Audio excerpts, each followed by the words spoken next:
Today, the Catholic League begins its 2-month campaign against the Golden Compass. This movie, which stars Nicole Kidman, will open on the 7th. We want everyone to know exactly what is at the heart of our protest.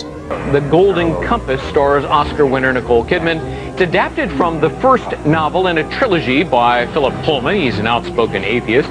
Critics say it's trying to promote atheism to kids. And the Golden Compass is in fact a very, very clever way of getting children to perform satanic rituals of necromancy.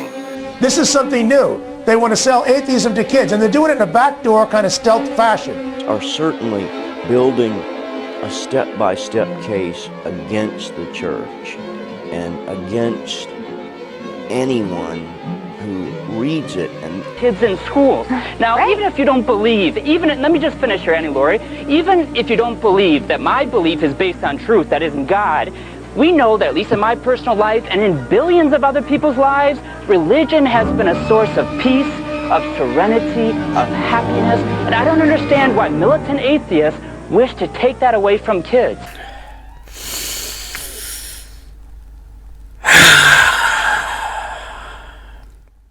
Let's talk about the Golden Compass.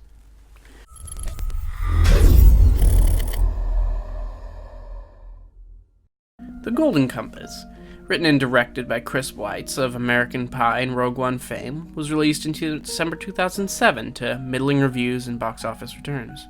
It grossed only $70 million in the United States on a budget of $180 million. Did better overseas, where it took in around $300 million. But New Line Cinema didn't see a cent of those returns, however, because they had already sold off the foreign rights to cover the budget. The following year, New Line Cinema, which until that point had operated independently from sister studio Warner Brothers under giant corporate conglomerate Time Warner, was absorbed by Warner Brothers and ceased to exist as a proper, independent movie studio. 450 people walked home without a job. The Golden Compass was one of the biggest reasons why. What happened? Why? Well, I'm glad you've asked, because that's what we're talking about on today's show. Come join me in my time machine and set the dial for the early 2000s.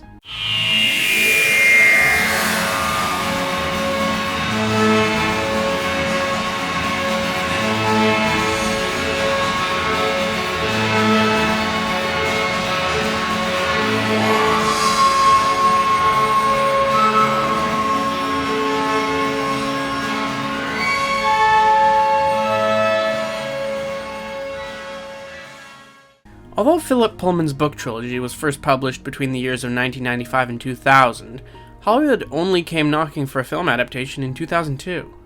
This is not for lack of trying. Deborah Forte of Scholastic Entertainment had been shopping the book around Hollywood for years with no success. Nobody was interested, even though Scholastic had managed to broker a deal for Harry Potter just a few years before.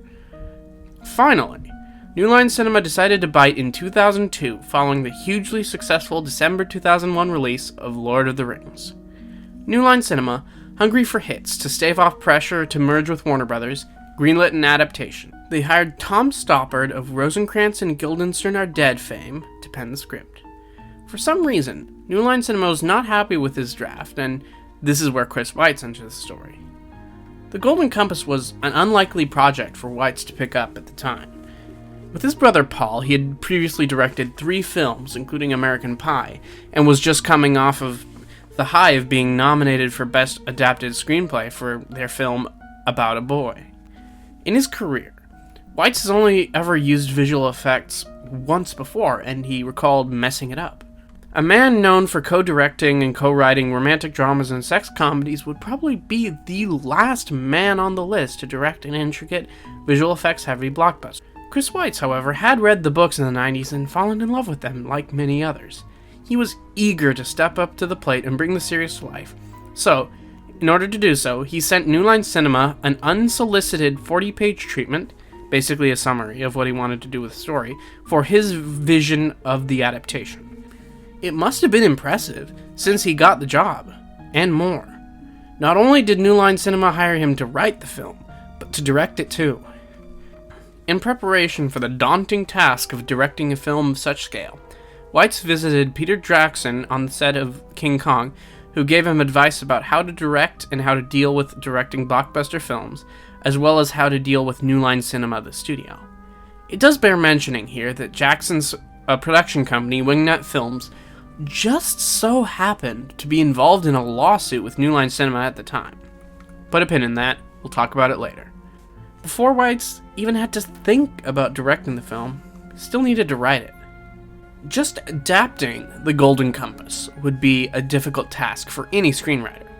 At first glance, The Golden Compass might appear like any other fantasy novel for young children with magic knives, magic dust, witches, bears, and other fantastical elements all circling around the story of a young child growing up.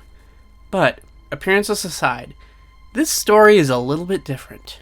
Unlike Harry Potter and Lord of the Rings, whose villains are personifications of evil or so far beyond human that it is literally impossible to sympathize or identify with them unless you are the literal devil, the villains in Philip Pullman's His Dark Materials series are quite human.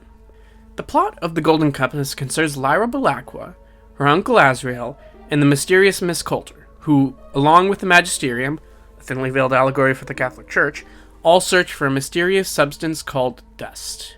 Miss Coulter and her gobblers working for the Magisterium kidnap children and attempt to prevent dust from settling on them by removing the connection to their demons, or the physical animal embodiment of their souls. Lyra, along with the Egyptians, another thinly veiled allegory for an ethnic minority, heads north to the kingdom of the Ice Bears to rescue the lost children. Along the way, they pick up the help of an ice bear, an aeronaut, and some witches. The Golden Compass is a hard book to adapt for the very same reason that it was hard to write this summary. The story is complicated, convoluted, and has a lot of plot threads and story elements that don't really come together until the second or the third book. Secondly, The Golden Compass is a hard book to adapt because of its themes. All of the sequels, which I, to be fair, have not read in their entirety, get much more explicit with these themes. They are also present in the first book. Pullman's books are thematically rich and very dense, as Chris Weitz noted when he said that they're also really for adults. And not in the Pixar kind of way, more of the intelligent, erudite way, if that makes any sense. All of this revolves around the central metaphor or symbol of dust. Without writing an academic paper on the subject, let's just say that Pullman does two things that get everybody's jimmies rustled, especially if you're conservative or religious. First, he portrays sexual maturation using the imagery of the forbidden fruit and the Garden of Eden as a good thing and not necessarily a fall from grace. Secondly, Pullman shows the person who claims himself as God in the third book to be powerless and not truly the creator. The question of who he is fundamentally irrelevant from the story. Both of these tie into the idea of dust as this mysterious substance that ties reality together. But the thing is, this really isn't anti-God, which is why a lot of people got pissed off at it in the first place. Falling in love with creation and with the world is such a powerful theological theme. I think it's a very powerful Christian theme. And it's interesting to see all this conversation about how His Dark Materials, is an atheist manifesto, etc. Because before I knew anything of any sort of public conversation about the trilogy, what I saw in Dust was the divine. To me, that was just what was so obvious from the beginning, and what was so exciting to me as a scholar in graduate school, studying these things as a young woman. Pullman himself has said in interviews that dust can be the divine. In a 2009 interview with the BBC, he was answering fan questions, one of which happened to be whether a religious reading of the book was possible. Good grief. Where do these ideas come from? A text that is supposed to be atheistic? Who says it's supposed to be atheistic? Not me. And as for being allowed, or not, to read it in a supposedly unauthorized way, I am a devout believer in the complete democracy of a text. It sounds to me as if you think reading is surrounded by rules and prohibitions and commands. It isn't, not a bit of it. Once a book is in your hands, its interpretation belongs to you. You can read it in any way you like and take away any meaning that makes sense to you. That's the great freedom of reading. Of course, if you want to persuade someone else that your reading is a good one, you have to do the usual literary critical things like finding evidence in the text, like looking for patterns of imagery or influence that support what you claim the book is saying, and so on. But the idea that the author is sternly watching every single reader to make sure that they're reading it in the right way belongs to some nightmare of authoritarian mind control. Reading is a democracy. Of fucking course he said that. I don't take any notice of that sort of criticism. Of course I didn't have an agenda. I write stories, not arguments. But equally, if you believe something strongly, your beliefs are going to influence the way you tell stories, and the kind of stories that come to you to be told. I really hate to attack all groups of people, but is it just me, or are conservatives really bad at literary analysis? Not all of them, just most of them. You know, it's almost like people who build their ideology around picking one thing as the absolute truth have trouble with a medium in which multiple interpretations can both be equally true or something. Interesting. I'm sorry, I just had to put it out there. Conservatives are bad at understanding art. There, I said it. Hashtag not all conservatives. What the Northern Lights, or the Golden Compass, is really about is the importance of free thought and questioning dogma. If you believe there is a God, Pullman would say, then you must discover and interrogate this truth for yourself, instead of relying on other people to tell you what the truth is. The villains of his dark materials are wrong because they take dogma as truth, and use violence to enforce this dogma. The magisterium is what people need. They keep things working by telling people what to do. But you told the master you did whatever you pleased. Ah, that's right, clever girl. Well, some people know what's best for them, and some people don't. This isn't all that controversial to me. But the point is, all of this is up to interpretation. But the world exploded and people got stupid. Like they always do. This movie, which stars Nicole Kidman, will open up. We want everyone to know exactly what is at the heart of our process. This movie is based on the first book of the trilogy called The Dark Material. The movie is based on a written by the atheist and militant atheist. What's the point of all of this in general? Why did I have to say that conservatives are bad at literary analysis? What relevance does this have to the fate of the movie? Well, it's this. The religious right, think conservative evangelicals, think Mike Pence, think conservative Catholics. They were pissed off and they felt threatened by the success of these books, especially seeing them as a rival to C.S. Lewis's religious-themed Narnia trilogy. And they were never going to embrace this movie with open arms. No matter how much the studio would water down those themes, no matter how much the anti-religious themes are cut down, they were going to hate it. How do I know this? Because they fucking said so.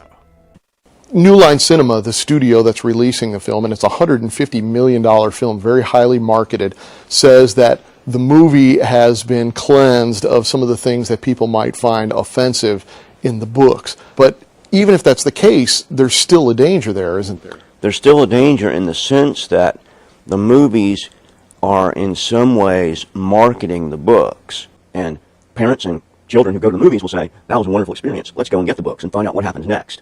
And the children might read the first book, nothing terribly objectionable in it. Second book, not so much. The third book becomes much more objectionable, and the church becomes very, very an objectionable organization.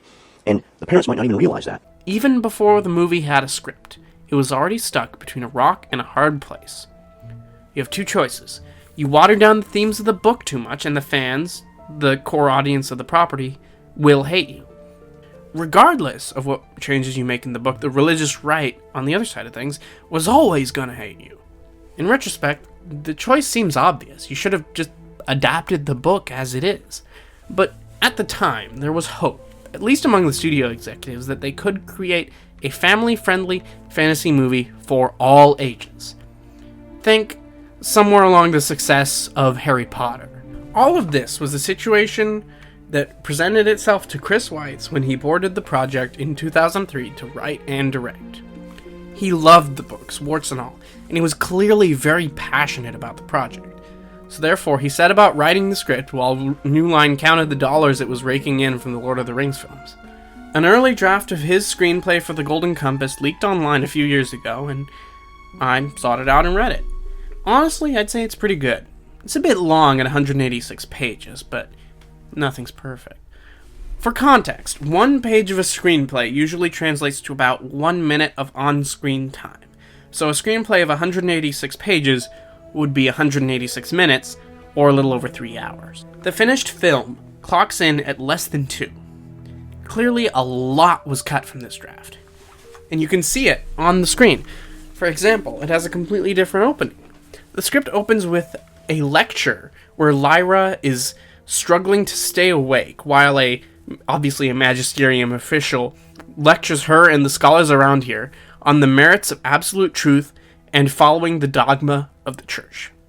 Granted, I always think that lectures of this sort expounding the theme of the story are a little bit on the nose, but I think it works, especially in context of the story, where it provides for a fun character moment where you see Lyra breaking out of the classroom and going off to play with her friends instead of listening to the lecture.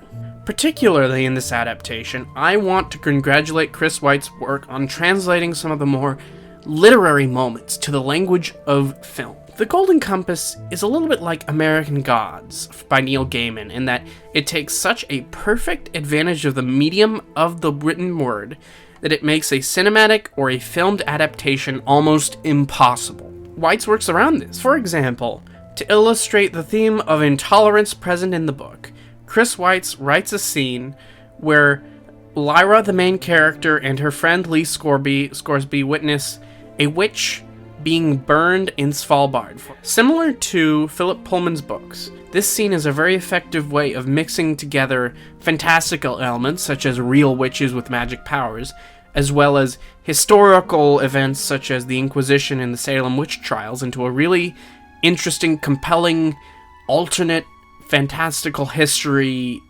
mush. And unfortunately, all of these bits are absent from the final product. Another interesting note.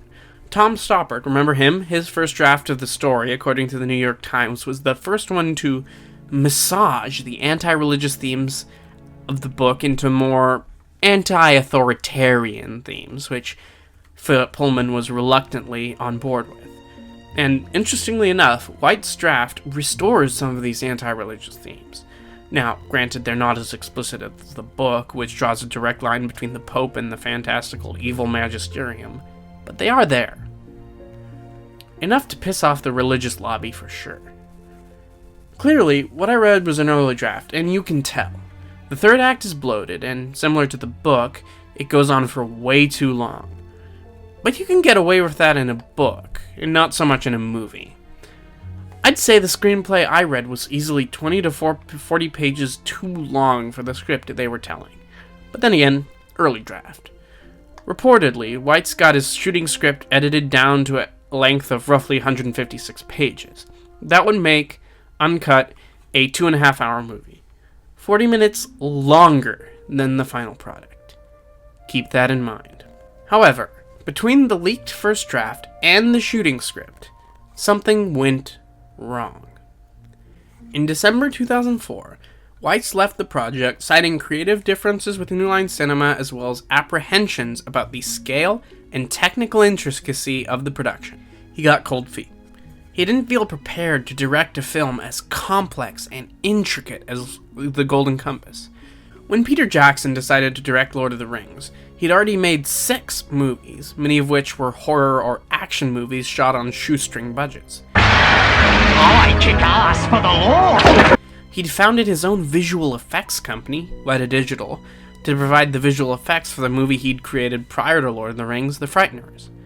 As of 2003, Weitz had only co-directed 3 films, none of which had involved any kind of action. This would be his solo directorial debut. Plus, this film required much more intricate visual effects than even Lord of the Rings, since even in ordinary dialogue scenes, every single character's demon, animal spirit, manifestation of their soul, needed to be inserted in the frame. In other words, almost every single shot in the movie would need visual effects. So some nervous tension makes sense. When Weitz left the project, New Line retained his script, hoping to base a new draft off of it.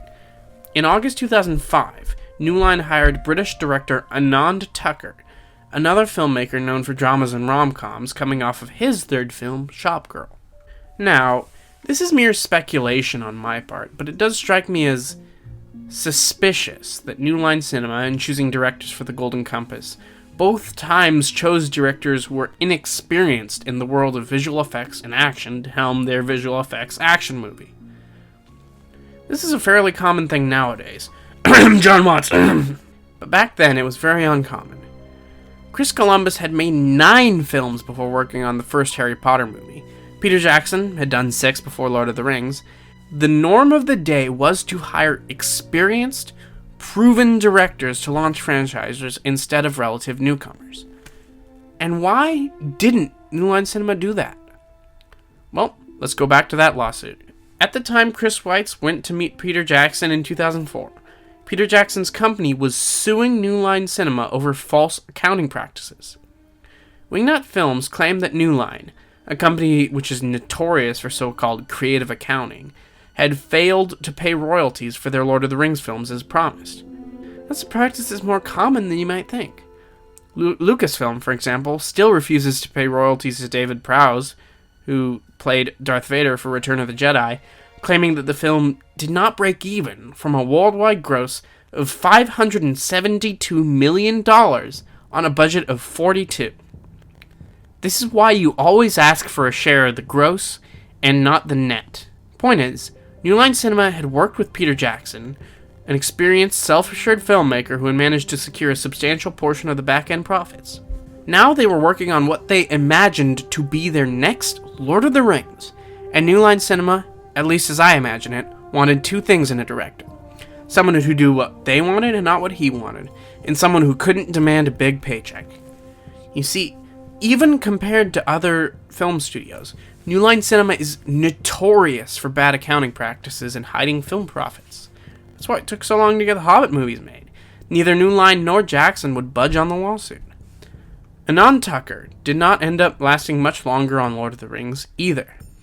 After working on the films for almost a year between August of 2005 and May of 2006, Tucker also left the project citing creative differences. According to producer Deborah Forte, Tucker wanted to make a smaller, less exciting film than the studio wanted. I interpret that to mean that he wanted to make a His Dark Materials movie and not a Lord of the Rings movie. Even though The Golden Compass involves ice bears, witches, and splitting people's souls apart, it's hardly an epic on the level of Lord of the Rings. It's a much smaller story, more akin to early Harry Potter in scope and scale. It's more grounded in the journey of Lyra Belacqua, and we see the world through her child's eyes. It's got the globe-trekking size of Lord of the Rings, but it lacks any epic battles. By the time Anand Tucker left, New Line had invested a lot of money and time in a project that seemed dead in the water. The film had a script, a rapidly approaching release date, as well as strategies for and concepts for production design and visual effects. In other words, all the pre-production director stuff was done. The script was ready, they just didn't have a director. It's at this point in development hell that a film project usually dies or languishes a few years before being picked up by a new writer or director and completely changing direction. But this didn't happen, largely due to the involvement of author Philip Pullman. Pullman was very invested in ensuring a successful adaptation of his books since the very beginning. Even before New Line decided to pick up the rights for the adaptation, Philip Pullman had sent a letter to Nicole Kidman asking her personally if she would be willing to play Miss Coulter. This time he sent a handwritten letter to Chris Weitz. He begged him to come back to the project and get it on track. The studio didn't really have another director in mind, and the project was likely to die without him. Chris Weitz thought about it. He looked at the work Anand Tucker had done on the film. His concerns about the difficulty of visual effects and the scale of the production didn't seem as pressing now that there was a plan in place to get it done. So he said yes in May of 2006. In June, the casting of Dakota Blue Richards as Lyra was announced. Principal photography under the direction of Weitz began in September and lasted until the end of the year. Surprisingly, Weitz was largely given creative freedom by New Line management, and he shot what was his version of the story with his script. It wasn't until principal photography ended that things started to go downhill. It's no secret that New Line Cinema wanted the Golden Compass to be the next Lord of the Rings, and if not that, at least something on the level of Harry Potter. Problem is, his Dark Materials is very different in tone, style, and substance from those two, and only bears surface-level similarities. I can only imagine, but I wouldn't be too surprised if New Line Cinema executives were very surprised by the rough cut Weitz showed them in May 2007, before its rapidly approaching December release. There certainly is evidence for it. Before production began, New Line Cinema had insisted that Weitz include Christopher Lee of Lord of the Rings fame in his movie. So he did that. He gave him one line in one scene. What should he have done? He didn't have a character in his story that Christopher Lee would have been good for. Once they were wrapped in post-production, New Line Cinema once again went over Weitz's head in the casting department. Weitz had hired British actor Nonso Anosi, next seen in this year's Artemis Fowl, to provide the voice for Yorick Bernison. Yorick is an armored bear, a member of the sentient race of bear warriors who live in northern Norway. He was once the king of the ice bears, but he was exiled for killing another bear in a duel. As we meet him in the story, he has been enslaved and is now the alcoholic servant of the human inhabitant of the human town of Trollesund. He is the leader of a savage race of intelligent bears, and he's a bit fierce himself. He's noble and he's a leader, but he's also the kind of leader who has to be persuaded by a little girl not to murder all the people who had been imprisoning him for years. And the studio forced the director to recast Yorick as Ian McKellen. You know, Gandalf in Lord of the Rings. You can still hear the original voice only in this one line that was released in an extended peek of the film in early 2006. Figuring on joining this turkey shoot? Yes. I have a contract with the child. Yes. I have a contract with the child. In an interview with Newsweek, president of production at New Line, Toby Emmerich, said this. I never thought the guy sounded like Yorick. You want to support your director, so we said okay. But I just never stopped thinking that this guy didn't sound right. That's probably a function of Lord of the Rings being such a watershed experience for everybody here. It's just in our DNA. Things got worse as post-production dragged on into the summer. First, New Line Cinema fired Weitz's editor and installed a new one. Even the color correction was changed to make the film more family-friendly. Take a look at the difference between this teaser and the final product. During this stage, the film was dramatically cut down to make a slimmer, more family-friendly running time. Remember the shooting script of the film at 156 pages, or 156 minutes? The final product shaved 40 minutes off of that. Those 40 minutes weren't just superfluous scenes and shots here and there, although there are many scenes that feel abrupt and too fast. The entire ending of the movie was cut. The Golden Compass, the book, ends like this, and I don't expect you to follow every detail, so just keep up as best as you can. Lyra escapes from Bolvangar, the child kidnapper prison, on Lee Scorby's blimp with Yorick Bernison and her best friend Roger, whom she had just rescued. She heads up to the Kingdom of the Ice Bears, where her uncle, which has since been revealed to be her father, is held captive. She falls out of the blimp, and the armored bears capture her. She goads the King of the Ice Bears into fighting Yorick. Yorick arrives, and they fight, and he wins. Yorick is now the king of the Ice Bears. Lyra, along with Yorick and her friend Roger, head north to where Lord Asriel, her father, was kept hostage. She finds him, and it is revealed that Asriel was there by his own wishes, to be kept safe, continuing his research into dust. Asriel, like Miss Coulter, believes dust to be the source of original sin. Unlike Coulter, who seeks to sever children from dust before it settles on them, Asriel wants to destroy it altogether. He destroys Roger's demon, his soul, and he dies. In the process, this opens a portal to another dimension. Miss Coulter arrives in search of Lyra. Asriel and Coulter, who used to be lovers, embrace. Asriel begs her to join him, but she refuses. Asriel leaves through the portal into another dimension. Lyra talks with her demon, Pan, and guesses that dust may be a good thing since so many bad people think it's a bad thing. She, too, enters the barrier into another world, searching for dust. Yeah, for some reason test audiences didn't like that. They were confused. They thought Lyra had ascended into heaven or something. So New Line Cinema, based upon test screenings, demanded that the ending was changed.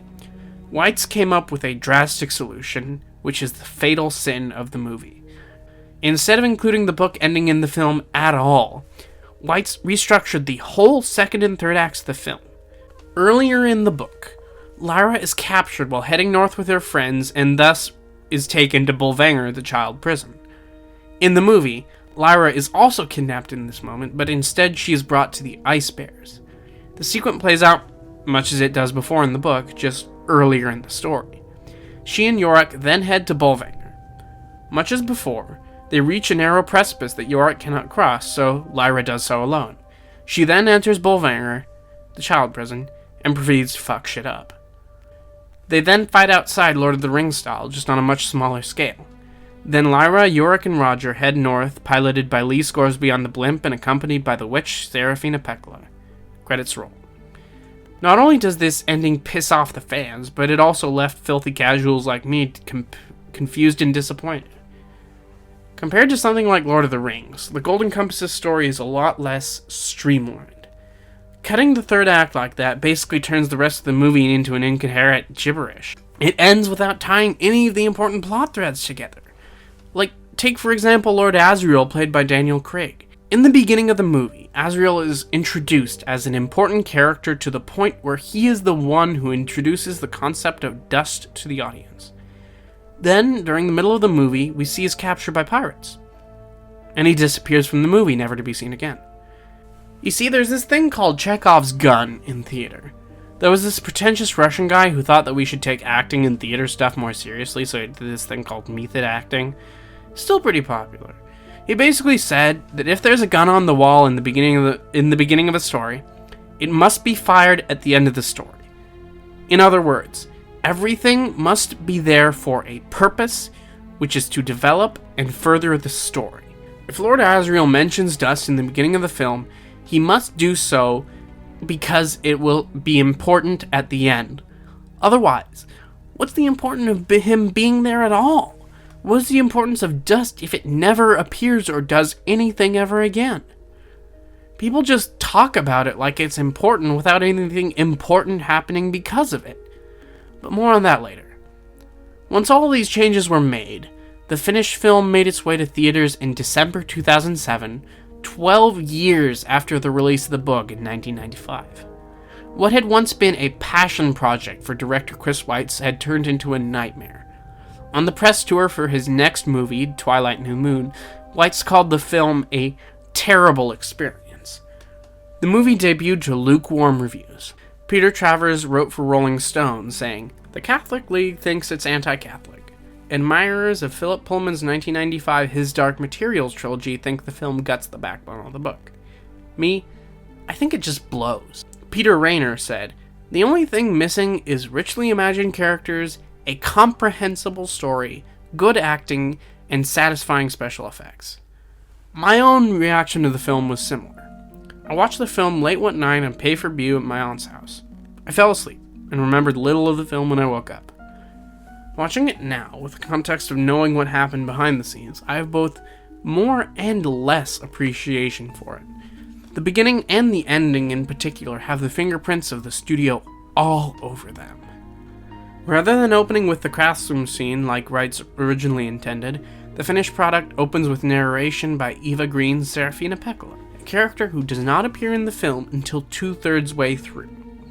It has "audiences are stupid and will be confused if we don't force feed them" written all over it. The middle of the film is rushed and confusing, probably a result of the cuts the second editor made for the sake of the running time. Weitz knowingly shot a much longer movie than the studio wanted. He hoped they could do something like Peter Jackson, releasing theatrical and extended editions. But to this day, no extended edition of the Golden Compass has seen the light of day. But if you're interested, a fan of the series has cobbled together with drawing storyboards and deleted scenes an approximation of what the original ending of the movie could have been. Link is in the description. In all honesty, I can't say the film is a total wash. You can tell that there's a lot of passion and care devoted to the story. The integration of the visual effects into the live-action footage, like the characters holding their demons, is done far better than some mainstream movies released today. The actors are almost always exceptional. The casting is on point, with the exception of Ian McKellen. He's just too noble in intelligence for a savage bear like Yorick. Eva Green nails the otherworldly witch, Serafina Pekkala. Sam Elliott is also really good as Lee Scoresby. He earned praise from Philip Pullman himself. He called the performance the one element of the film that was perfectly done. Daniel Craig and Nicole Kidman are always good, but they're given little to do. In particular, I have to praise Dakota Blue Richards as the child lead. She is a perfect Lyra Blackwell. She nails the impetuous curiosity and fierce loyalty of the character. Plus, I have to say, the art direction and production design of steampunk alternative London is just... But the positives of the film just can't paper over the watered-down themes and script, as well as the horribly mangled ending. I can understand why nobody remembers this movie. It's forgettable. The movie opened to a paltry $25 million first weekend and ended up only doing $70 million domestic, on a budget upwards of $180 million. It did $300 million overseas, including a stellar $50 million in the UK, where His Dark Materials was and is a far bigger phenomenon than in the States. Problem is, New Line Cinema had already sold the distribution rights to foreign territories in order to mitigate risk from the large budget. This ended biting them in the ass, since the foreign total might have ordinarily helped push the film into the green. In an era where the foreign box office was increasingly important, New Line was focusing solidly on the US box office alone. Because of this mistake, there would be no sequel. There would be no adaptation of The Subtle Knife, even though a script had already been written. We will likely never see that script. 2 months after the disastrous release of The Golden Compass, it was announced that New Line Cinema would merge with Warner Bros. Following its recent box office downturn. 400 people walked home without a job. Founders Michael Lynn and Robert Shea permanently stepped down as co-CEO and co-chairman. President of production Toby Emmerich assumed the CEO role. In 2017, he became Chief Content Officer of Warner Bros. Motion Picture Group and chairman in 2018. Remember him? He was the one who forced Weitz to include Ian McKellen. He was also the one who fired Weitz's editor and forced the other changes upon the film. Funny how these things work out, huh?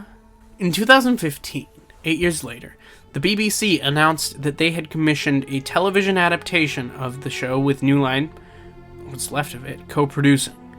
HBO, corporate sibling of New Line Cinema, both now owned by AT&T, boarded to co-finance and co-distribute the program in the United States.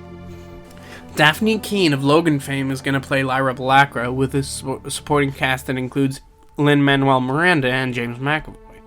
Television is the natural direction I would have expected an adaptation of His Dark Materials to proceed in the first place. The plot of the books will be given much more room to breathe in a 10-episode series of television than a focused 2-hour screenplay.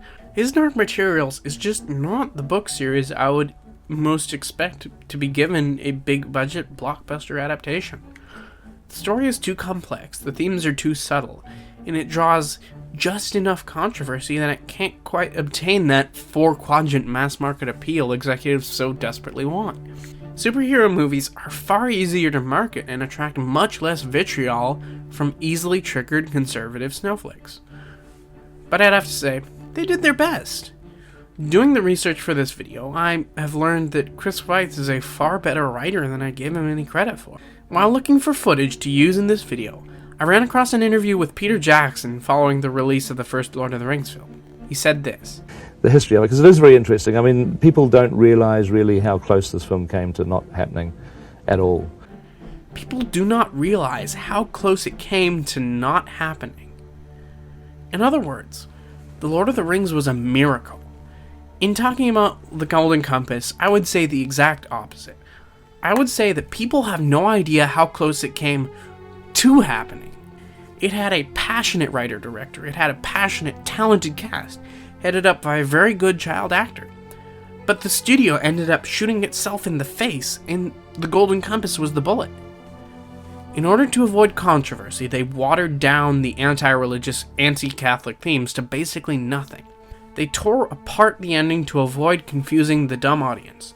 They edited the film down, and they recolored it to make it more family-friendly. As a result, New Line Cinema got what they wanted, an inoffensive, bland family movie. In doing so, they created a film that nobody really wanted. The religious right was never going to like the film no matter what, and in attempting to appease them, they ended up alienating the core fans of the book as well. Ordinary moviegoers were left in the middle with a film that leaves neither a good taste in your mouth nor a bad taste, but no taste at all. The story behind this film is far more interesting than, in my opinion, the film itself. In doing research for this, I have been inspired to go and read the books on my own. Who knows? Perhaps we'll get a proper adaptation of this series soon enough.